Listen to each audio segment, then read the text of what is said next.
বিসমিল্লাহির রহমানির রহিম। সবাইকে শুভেচ্ছা জানিয়ে আজকের আলোচনা শুরু করছি। আজকে আমরা পরাবৃত্তের বিভিন্ন অংশ সম্পর্কে জানার চেষ্টা করব। পরাবৃত্ত, অধিবৃত্ত ও উপবৃত্তের ব্যবহারিক প্রয়োগ নিয়ে একটি বিশেষ পর্ব করার ইচ্ছা আছে। আজকের পর্বে শুধু আমরা পরাবৃত্ত সম্পর্কে জানার চেষ্টা করব। তো মূল আলোচনায় যাওয়ার আগে চলো কণিকের সংজ্ঞাটি একটু স্মরণ করে নেই।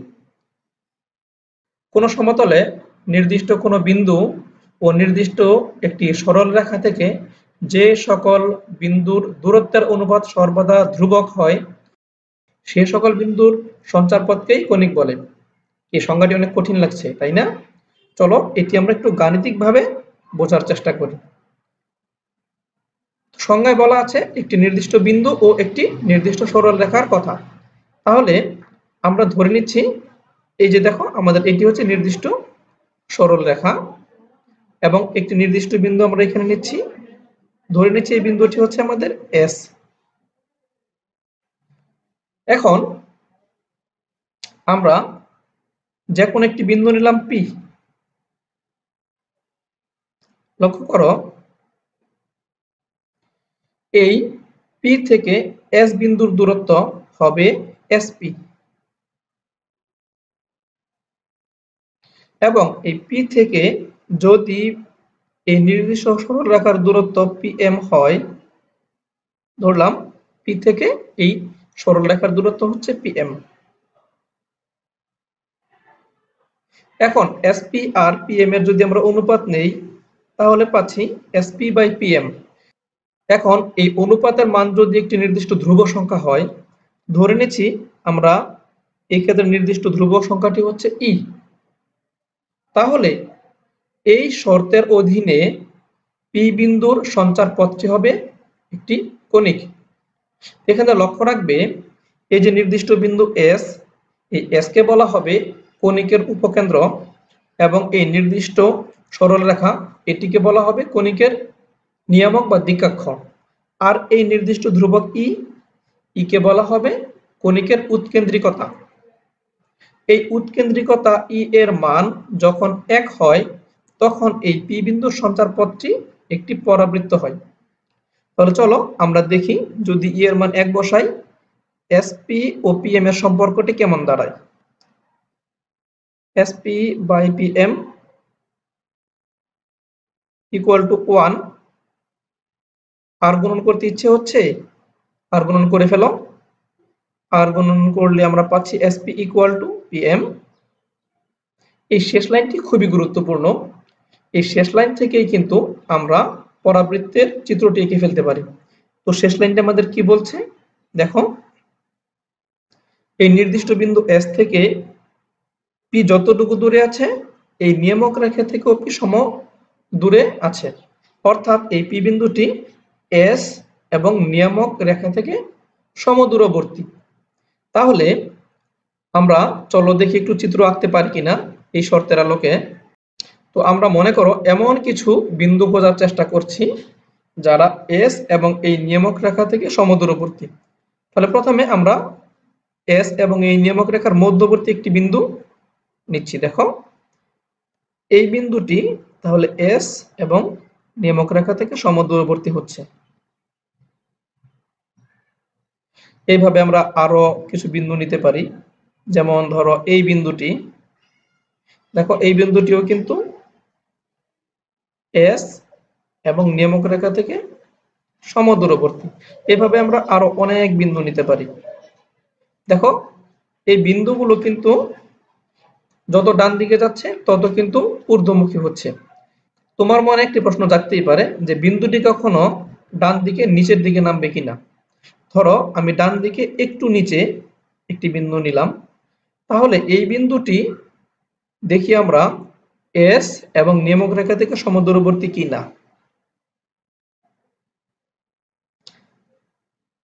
দেখো তুমি দেখে বুঝতেই পারছো এই বিন্দুটি এস এবং নিয়ামক রেখা থেকে সমদূরবর্তী নয়, সুতরাং বিন্দুটি আমাদের পরাবৃত্তের সঞ্চারপথের উপর থাকবে না। তাহলে আমরা বুঝতে পারছি যে এই বিন্দুগুলো যত ডানে যাবে তত ধীরে ধীরে ঊর্ধ্বমুখী হবে। ঠিক একইভাবে আমরা নিচের দিকেও অনুরূপ বিন্দুগুলো নিতে পারি। দেখো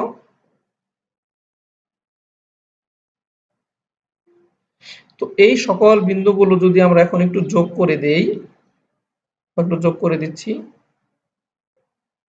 যোগ করার ফলে যে বক্ররেখাটি আমরা পাচ্ছি এটি হচ্ছে আমাদের পরাবৃত্ত। তাহলে এখন চলো আমরা পরাবৃত্তের বিভিন্ন অংশ সম্পর্কে একটু জেনে নেই। দেখো এখন আমাদের সামনে যে পরাবৃত্তের চিত্রটি আছে, এখানে এই এস হচ্ছে আমাদের উপকেন্দ্র, এ হচ্ছে শীর্ষবিন্দু।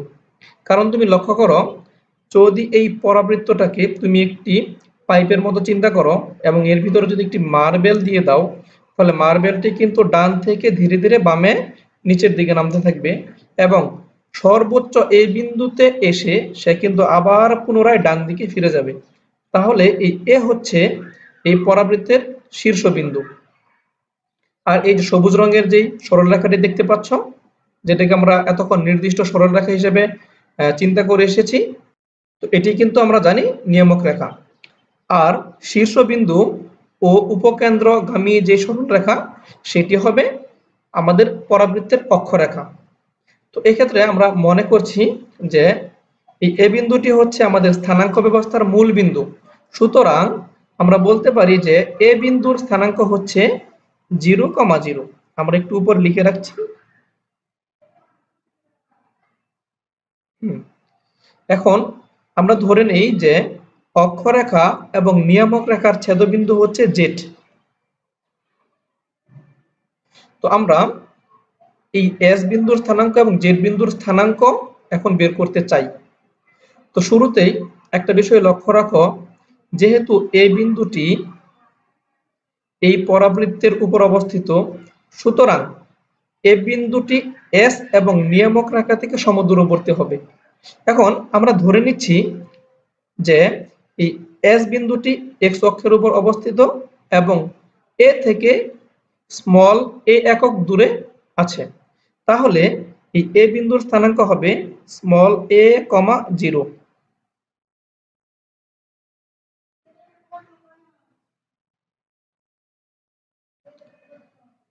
এবং দেখো, তাহলে এ থেকে এস যেহেতু এ একক দূরে আছে, সুতরাং জেড ও এ একক দূরে থাকবে। কিন্তু জেড বিন্দুটি দেখো মূল বিন্দু থেকে বামে আছে, সুতরাং জেড বিন্দুর স্থানাঙ্ক আমরা বলতে পারি -a,0। এবার একটা বিষয় লক্ষ্য রাখো, এই যে উপকেন্দ্রের উপর আমরা যদি একটি লম্ব টানি, দেখো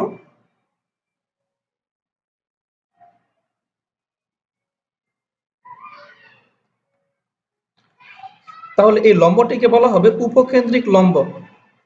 তো এই উপকেন্দ্রিক লম্বটির প্রান্তবিন্দু দুটি আমরা ধরে নিচ্ছি, একটি হচ্ছে এল আর একটি হচ্ছে এল প্রাইম। তো আমরা এই উপকেন্দ্রিক লম্বের দৈর্ঘ্য এখন নির্ণয় করতে চাই। তো এখানে মনে রাখবে, উপকেন্দ্রিক লম্বটি অবশ্যই এস বিন্দুতে সমদ্বিখণ্ডিত হবে। এখন দেখো, এই এল বিন্দুটি পরাবৃত্তের উপর অবস্থিত, সুতরাং এল, এস এবং নিয়ামক রেখা থেকে সমদূরবর্তী হবে। তো আমরা ধরে নিচ্ছি যে এল থেকে এই নিয়ামক রেখার দূরত্ব হচ্ছে এল এন। সুতরাং আমরা এক্ষেত্রে বলতে পারি যে এল এন এল এস সমান এল এন। দেখো, আবার দেখো এই এল এন কে আমরা লিখতে পারি জেড এস হিসাবে। তাহলে দেখো এখন জেড এস এর দূরত্ব কত হয়, জেড থেকে এর দূরত্ব হচ্ছে এ একক, আবার এ থেকে এস এর দূরত্ব হচ্ছে এ একক। সুতরাং জেড থেকে টোটাল এস পর্যন্ত দূরত্ব হবে আমাদের 2a একক। তো দেখো আমরা চাইলে এটাকে এভাবে একটু লিখে ফেলতে পারি Z A plus A S. তাহলে জেড এর দূরত্ব হচ্ছে এ, এস এর দূরত্ব হচ্ছে এ, তাহলে আমরা মোট পাচ্ছি 2a। সুতরাং এল এস এর মান যদি হয় 2a, নিশ্চয়ই এস এল প্রাইমের মানও হবে 2a। এক্ষেত্রে আমরা পাচ্ছি যে উপকেন্দ্রিক লম্বের দৈর্ঘ্য, আমি একটু সংক্ষেপে লিখছি, উপকেন্দ্রিক লম্বের দৈর্ঘ্য হবে দেখো এস এল এর মান 2a, এস এল প্রাইমের মানও হবে 2a, সুতরাং আমরা পাবো 4a। যেহেতু এটা দূরত্ব নির্দেশ করছে আমরা মডুলাস দিয়ে দিতে পারি। তো এখন দেখো আমরা যদি নিয়ামক রেখার সমীকরণটা জানতে চাই, জেড বিন্দুর স্থানাঙ্ক হচ্ছে -a0 এবং নিয়ামক রেখাটি ওয়াই অক্ষের সমান্তরাল, সুতরাং আমরা লিখতে পারি যে নিয়ামকের সমীকরণ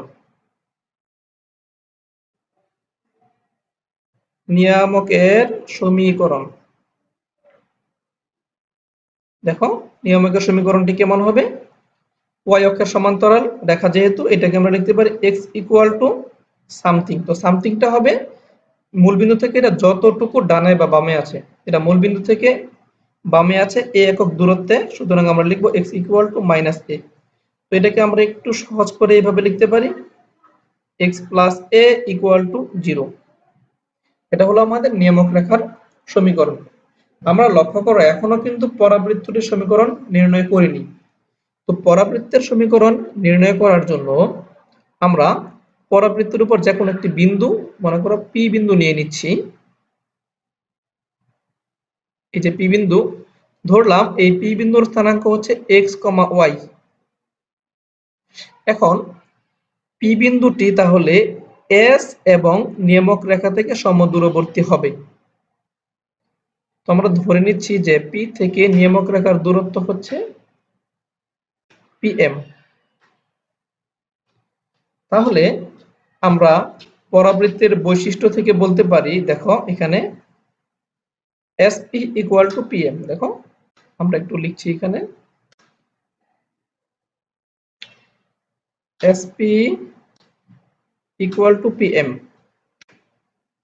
তাহলে sp মানে হচ্ছে এই দুটি বিন্দুর দূরত্ব, p এবং s এর দূরত্ব। দেখো দূরত্ব নির্ণয়ের সূত্র আমরা এখানে প্রয়োগ করি, root over x minus a whole square plus y minus 0 whole square, তার মানে y স্কয়ার ইকুয়াল টু, এখন এই যে পি বিন্দু, দেখো পি বিন্দু থেকে এই নিয়ামক রেখার দূরত্ব, অর্থাৎ এই যে নিয়ামক রেখার সমীকরণ, এর দূরত্ব আমরা জানতে চাই পি বিন্দু থেকে। তাহলে এর দূরত্ব হবে মডিউলাস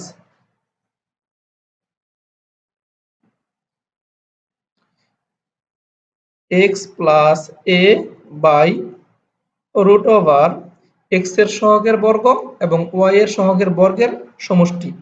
তার মানে x এর সহগ হচ্ছে 1 স্কয়ার প্লাস y যেহেতু নেই, তার মানে y এর সহগ 0 স্কয়ার। তো আমরা যদি একটু পরের লাইনে ক্যালকুলেশনটাকে এগিয়ে নিয়ে যাই, দেখো তাহলে পাচ্ছি এখানে root over x minus a whole square plus y square equal to, এই মডুলাসটাকে যদি আমরা সরিয়ে দেই তাহলে এখানে আমরা প্লাস মাইনাস ব্যবহার করব, কারণ মডুলাসের ভিতরের রাশিটি ধনাত্মক বা ঋণাত্মক উভয় প্রকার রাশি হতে পারে। আর নিচে দেখো কি থাকছে 1, এই 1টাকে আমরা অ্যাভয়েড করতে পারি, চাইলে লিখতে পারি তাহলে x প্লাস a। এখন উভয় পক্ষে বর্গ করে দাও, বর্গ করলে আমরা পাচ্ছি x minus a whole square plus y square, এখানে প্লাস মাইনাস উঠে যাবে বর্গ করার কারণে, ফলে আমরা ডান পক্ষে পাবো x plus a whole square.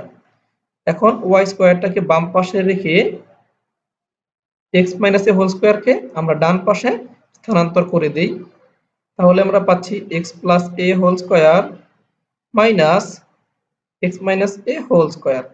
ভালো করে লক্ষ্য করো, ডান পাশে কিন্তু একটি সূত্রের মতো আকৃতি আমরা পেয়ে যাচ্ছি।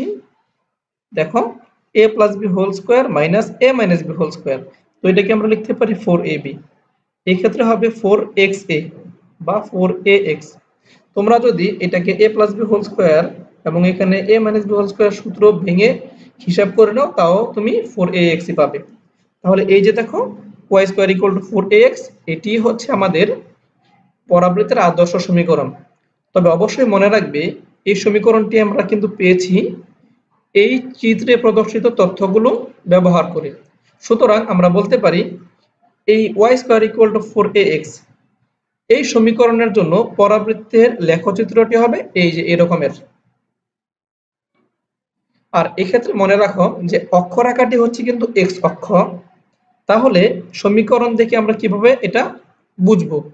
মনে রাখবে এখানে যেহেতু এক্স চলকের ঘাত 1, সুতরাং এক্স অক্ষটি হবে পরাবৃত্তের অক্ষরেখা, এবং এখানে দেখো এক্স সম্বলিত পদটি কিন্তু ধনাত্মক, অর্থাৎ 4ax এর চিহ্ন কিন্তু প্লাস, সুতরাং পরাবৃত্তটি এক্স অক্ষের ধনাত্মক দিকেই থাকবে। তো এখন দেখো যেহেতু আমরা এই সমীকরণটি জেনে গেছি, আমরা চাইলে কিন্তু এখন এই এল এবং এল প্রাইমের স্থানাঙ্ক বের করে ফেলতে পারি। তো সেটা বের করার জন্য দেখো এল এল প্রাইম উপকেন্দ্রিক লম্বের সমীকরণটি কিন্তু ওয়াই অক্ষের সমান্তরাল হচ্ছে, আর ওয়াই অক্ষের সমান্তরাল যে কোনো রেখার উপর যে কোনো বিন্দু যদি আমরা নেই, সকল বিন্দুতে কিন্তু এক্স এর মান স্থির থাকে। তাহলে আমরা যদি এল বিন্দুর কথা চিন্তা করি, এল বিন্দুতে এক্স এর মান হবে কিন্তু আমাদের এ। সুতরাং এই এল বিন্দুটি পরাবৃত্তের উপরে আছে, তাহলে তা পরাবৃত্তের সমীকরণকে সিদ্ধ করবে। সুতরাং এই ক্ষেত্রে দেখো আমরা লিখতে পারি, আমরা যদি এক্স এর মানটাকে এ বসিয়ে দেই, আমরা কি পাচ্ছি? y square equal two 4a square.